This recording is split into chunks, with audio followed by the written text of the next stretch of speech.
சிறுதுளி பெருவெள்ளம் மழைநீரை சேமிப்போம். ஹாய் ஃப்ரெண்ட்ஸ், எல்லாருக்கும் வணக்கம். நம்ம இன்றைக்கி என்ன செய்ய போகிறோம்னு பார்த்தீங்கன்னா சிக்கன் போலா தான். சிக்கன் போலனா சிக்கன் கேக்குன்னு கூட சொல்லலாம்.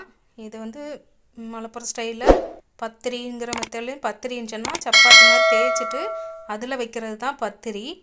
இது பார்த்திங்கன்னா கேக் மாதிரி வரும். நம்ம சும்மா ஊற்றி வேக வைக்கிறது தான். அதுக்கு தேவையான பொருள் பார்த்திங்கன்னா முட்டை 2, அதுக்கு அரை டீஸ்பூன் மிளகு க்ரஷ் பண்ணி போட்டிருக்கேன். இப்போது தேவையான அளவு உப்பு போட்டிருக்கேன். இதை மிக்சியில் நல்லா அடித்து எடுத்துக்கிறணும். பாருங்கள், இதுக்கு தேவையான பொருள் வந்து ஃபில்லிங்க்கு தேவையான பொருள் பாருங்கள். அதுக்கு ஃபில்லிங்க்கு தேவையான பொருள் பார்த்திங்கன்னா ஒரு சின்ன துண்டு இஞ்சி, 4 பூண்டை சின்னதாக கட் பண்ணி வச்சுருக்கேன், ஒரு பச்சை மிளகா சின்னதாக கட் பண்ணியிருக்கேன், பெரிய வெங்காயம் 1 சின்னதாக கட் பண்ணி வச்சுருக்கேன். இப்போ குவான்டிட்டி அதிகமாக வேணும்னா இதே அளவு 1 மடங்கு அதிகமாக சேர்த்துக்கலாம். 4 முட்டை 5 முட்டை அந்த மாதிரி போட்டுக்கலாம். இது பார்த்திங்கன்னா ஒரு கிண்ணத்தில் கோதுமை மாவு 3 ஸ்பூன் எடுத்துக்கிறேன். டேபிள் ஸ்பூன்னா நீங்கள் 2 டேபிள் ஸ்பூன் அளவு எடுத்துக்கோங்க. இது சின்ன ஸ்பூனு தான், நான் 3 எடுத்துருக்கேன். இதை வந்து கொஞ்சமாக தண்ணி ஊற்றி நம்ம கலக்கி வச்சுக்கலாம். ஏன்னா இது அப்படியே நம்ம முட்டையில் போட்டு அடித்தோம்னா உருண்டையாக தனித்தனியாக நிற்கும். அதனால கொஞ்சமாக தண்ணி ஊற்றி மிக்ஸ் பண்ணிவிட்டு இதை நம்ம முட்டையில் ஊற்றி மிக்ஸ் பண்ணி வச்சுக்கலாம். ஒரே ஒரு கறக்கி வச்சுக்கலாம். அது கரெக்டாக இருக்கும். பாருங்கள், இதை அதில் ஊற்றி நம்ம மிக்ஸ் பண்ணி அடித்தாச்சு. இப்போ இதை நம்ம இந்த பாத்திரத்தில் ஊற்றிக்கிடலாம். இதுக்கப்புறம் பார்த்திங்கன்னா நம்ம சிக்கன் பீஸு தான். சிக்கன் பீஸ் வந்து எலும்பு இல்லாத பீஸாக ஒரு 4-5 பீஸாக பெரிய பீஸாக எடுத்து உப்பு மிளகு போட்டு மஞ்சள் போட்டு வேக வச்சு எடுத்து வச்சுக்கிறணும். அதை நாம் மிக்சியில் ஒரு கறக்குனா போதும். அப்படி இல்லை கையிலே சின்னதாக பிச்சு எடுத்தாலும் ஓகே தான். எப்படி வேணாலும் செஞ்சுக்கலாம், நம்ம டேஸ்ட்டை பொறுத்து. இப்போ பாருங்கள், கொஞ்சமாக எண்ணெய் ஊற்றி மசாலா ஃபில்லிங்கை வந்து ரெடி பண்ணுறதுக்காக கொஞ்சமாக தேங்காய் எண்ணெய் ஊற்றியிருக்கேன். பெருஞ்சீரகம் அதாவது சோம்பு அரை டீஸ்பூன் போட்டிருக்கேன். அது பொரிஞ்ச உடனே பூண்டு, இஞ்சி, பச்சை மிளகா இது 3 போட்டு கொஞ்சம் வதங்கினதுக்கப்புறமா நம்ம பெரிய வெங்காயம் கட் பண்ணி வச்சுருக்கிறதா போட்டுக்கலாம். இது நல்லா வதங்கட்டும். இது வரைக்கும் சப்ஸ்கிரைப் பண்ணாமல் இருக்கிறவங்க கண்டிப்பாக சப்ஸ்கிரைப் பண்ணி பாருங்கள். புதுசாக பார்க்குறவங்க கண்டிப்பாக சப்ஸ்கிரைப் பண்ணி பாருங்கள். இது கிப்பி கேரளா சமையல். கண்டிப்பாக உங்கள் எல்லாருக்கும் பிடிக்கும். நான் வந்து எல்லாமே சிம்பிளாக தான் செய்கிறேன். கிராண்டாக எதுவுமே அதிகமாக போட்டு அந்த மாதிரி செய்கிறதில்ல. அது உங்களுக்கு பிடிக்கலையான்னு தெரியலை. ஆனால் சிம்பிளாக நம்மளும் செய்ய முடியும் இருக்கிற பொருளை வச்சு அப்படிங்கிறதுக்காக தான் நான் சமையல் வந்து செஞ்சு காட்டுறேன். பாருங்கள், சிக்கன் பீஸு 4 பீஸ் பெரிய பீஸை இது பண்ணி வேக வச்சு எடுத்து வச்சுருக்கத மிக்சியில் ஒரே ஒரு கறக்கி வச்சுருக்கேன். மஞ்சள் போட்டு பரட்டி விட்டுக்கலாம். இதுக்கப்புறமா அதில் பார்த்திங்கன்னா கரம் மசாலா பொடி 1/4 டீஸ்பூன் போட்டிருக்கேன். நம்ம டேஸ்ட்டுக்கு பொறுத்து அவங்கவுங்க தேவைக்கு பொறுத்து போட்டுக்கோங்க. நான் மிளகுத்தூள் வந்து நம்ம முட்டையிலையும் போட்டிருக்கோம். இதுலேயும் ஒரு 1/4 டீஸ்பூன் அளவுக்கு மிளகு க்ரஷ் பண்ணது போட்டிருக்கேன். ஏன்னா இதில் பார்த்தீங்கன்னா ஹைலைட் பார்த்திங்கன்னா மிளகு வாசனை தான் தூக்கலாக இருக்கும். சூப்பராக டேஸ்ட்டாக இருக்கும். நீங்கள் ஒரு தடவை இதை ட்ரை பண்ணி பாருங்கள். குழந்தைங்களுக்கு எல்லாருக்குமே ரொம்ப பிடிக்கும். இது பாருங்கள், சும்மா நம்ம வீட்டில் இருக்க பொருளை வச்சு தான் நம்ம செய்கிறோம். இல்லை கொத்தமல்லி கருவேப்பிலை இருக்கிறவங்க போட்டுக்கோங்க. இங்கே வந்து எப்போதுமே அந்த மாதிரி கிடைக்காது. வாரத்தில் ஒரு நாள் நம்ம போனால் தான், சந்தைக்கு போனால் தான் அந்த மாதிரி வாங்கிட்டு வர முடியும். அப்படி இல்லைன்னா நம்ம தூரமாக பெரிய கடைக்கு போனால் தான் மல்லி இலை கருவேப்பிலெல்லாம் வாங்க முடியும். இங்கே பக்கத்தில் எல்லாம் கிடைக்கிறதுனால இதுக்கு சேர்த்துக்கோங்க. நல்ல வாசனையாக மணமாக டேஸ்ட்டாகவும் இருக்கும். கொத்தமல்லி கருவேப்பிலை சேர்த்துக்கோங்க.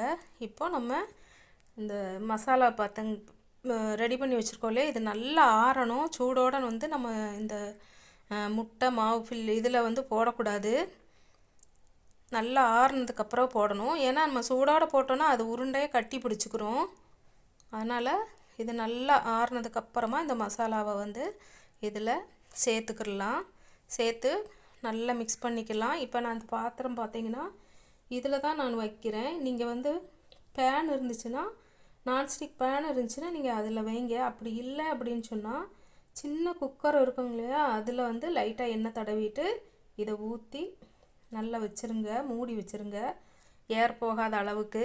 இதில் வைக்கிறது வந்து கொஞ்சம் அடியில் பிடிக்கும். ஏன்னா இது வந்து கட்டி கிடையாது, அதனால் நான் தோசைக்கல் அடியில் வச்சு தான் இதை வைக்க போகிறேன்.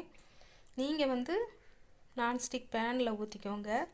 அப்படி இல்லை அப்படின்னு சொன்னால் இரும்பு சட்டியில் ஊற்றிக்கோங்க, கரெக்டாக இருக்கும். இதே வந்து இந்த ஃபில்லிங் ரெடி பண்ணி நாம் சப்பாத்தி 4-5 சப்பாத்தி தேய்ச்சி வச்சுட்டு இந்த ஃபில்லிங்கை அடியில் ஒரு சப்பாத்தி வச்சு அதுக்கு மேலே இந்த ஃபில்லிங்கை வச்சு அதுக்கு மேலே சப்பாத்தி வச்சு அப்படி 3-4 லேயராக வச்சுட்டு இந்த முட்டை அடித்து வச்சுருக்கோம் இல்லையா, அது மேலே ஊற்றிட்டோன்னா சூப்பராக இருக்கும். அது செம்ம டேஸ்ட்டாக இருக்கும். அது இன்னொரு நாள் செய்யலாம். இப்போ பாருங்கள், நான் இந்த பாத்திரத்தில் ஊற்றி வைக்கிறேன். ஆனால் இது லைட்டாக அடியில் பிடிக்க தான் செய்யும். நீங்கள் வந்து கட்டியாக இருக்க பாத்திரத்தை வச்சுக்கோங்க. ஆனால் டேஸ்ட்டுக்கு எந்த குறவும் இல்லை, சூப்பராக இருக்கும். இது வந்து காலையில் பிரேக்ஃபாஸ்ட்டுக்கு செஞ்சுக்கலாம், நைட்டு டின்னருக்கு செஞ்சுக்கலாம், சாயங்காலமாக குழந்தைங்களுக்கு ஸ்நாக்ஸு ரெசிபியாக செய்யலாம். அதெல்லாம் ஈஸியாக செய்யக்கூடியது தான். பிள்ளைங்களுக்கு செஞ்சு கொடுக்குறது ரொம்ப நல்லது, உடம்புக்கும் நல்லது. ட்ரை பண்ணி பாருங்கள். நீங்கள் பாருங்கள், நான் இது வந்து சிம்மில் தான் வச்சுருக்கேன். இது டைம் வந்து ஒவ்வொரு பாத்திரத்தை பொறுத்து தான் சொல்ல முடியும்.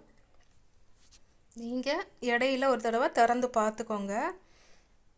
இது பாருங்கள், இது விட்டோன்னே மேலையெல்லாம் நல்லா வெந்து வந்துருச்சு, ஆனால் அடியில் கொஞ்சம் பிடிச்சிருச்சு.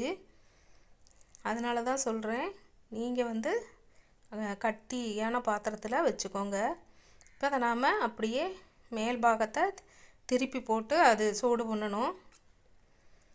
இப்போ தோசைக்கல்ல அடுப்பில் வச்சுருக்கேன். நீங்கள் வேறு பேன் இருந்துச்சுன்னா அதில் போட்டு திருப்பி இதே மாதிரி எண்ணெய் தேய்ச்சிட்டு அதை அப்படியே திருப்பி போட்டிங்கன்னா போட்டு ஒரு 5 நிமிஷம் இல்லைன்னா ஒரு 3 நிமிஷம் வச்சா போதும். அந்த சூட்டில் வச்சுட்டு ஆஃப் பண்ணிட்டிங்கன்னா கரெக்டான அளவில் இருக்கும். பார்த்திங்களா, அடியில் பிடிச்சிருச்சு லைட்டாக. அதனால் நீங்கள் கரெக்டாக பர்ஃபெக்டாக செய்யுங்க. நான் வந்து கோதுமை மாவு போட்டிருக்கேன். நீங்கள் வந்து இதுக்கு கரெக்டாக வரணும் அப்படின்னீங்கன்னா மைதா மாவு போட்டுக்கோங்க. மைதா மாவு விருப்பம் இல்லாதவங்க கோதுமை மாவு போட்டுக்கோங்க. அது அவங்கவுங்க தேவையை பொறுத்து. பாருங்கள், சூப்பராக 2 பக்கமும் நல்ல கலராக இருக்குது பாருங்கள், அடிப்பொலியாக இருக்குது. நீங்கள் கண்டிப்பாக ட்ரை பண்ணி பாருங்கள். ஒரு டைமாவது ட்ரை பண்ணி பாருங்கள், எல்லாருக்கும் பிடிக்கும். இப்போ நம்ம இது தட்டில் வச்சு எப்படி கட் பண்ணுறதுங்கிறது பார்க்கலாம், எந்த அளவுக்கு இருக்குங்கிறத. இது வந்து மலப்புரம் ஸ்டைலு. அங்கே வந்து எந்த நல்ல நாளைக்கு ஒரு ஃபங்க்ஷன் வச்சா மாப்பிள்ளை விருந்து அப்படியெல்லாம் சொல்லுவாங்க. அதுக்கெல்லாம் இது கண்டிப்பாக இந்த மாதிரி ஐட்டம்ஸ் தான் நிறைய செய்வாங்க. பாருங்கள், சூப்பராக இருக்கும் கட் பண்ணி. ஏன்னா அது முட்டை தான் அதிகமாக, முட்டை சிக்கன் மாவு இதெல்லாம் அளவான பக்கத்தில் இருக்குது. அதனால் சூப்பராக இருக்கும். பாருங்கள், அடிப்பொலியாக இருக்குது. கண்டிப்பாக எல்லாம் ட்ரை பண்ணுங்கள். இதுவரை சப்போர்ட் பண்ண எல்லாருக்கும் ரொம்ப ரொம்ப நன்றி. இதுவரை சப்ஸ்கிரைப் பண்ணாதவங்க சப்ஸ்கிரைப் பண்ணி பாருங்கள். நன்றி, வணக்கம், தேங்க்யூ.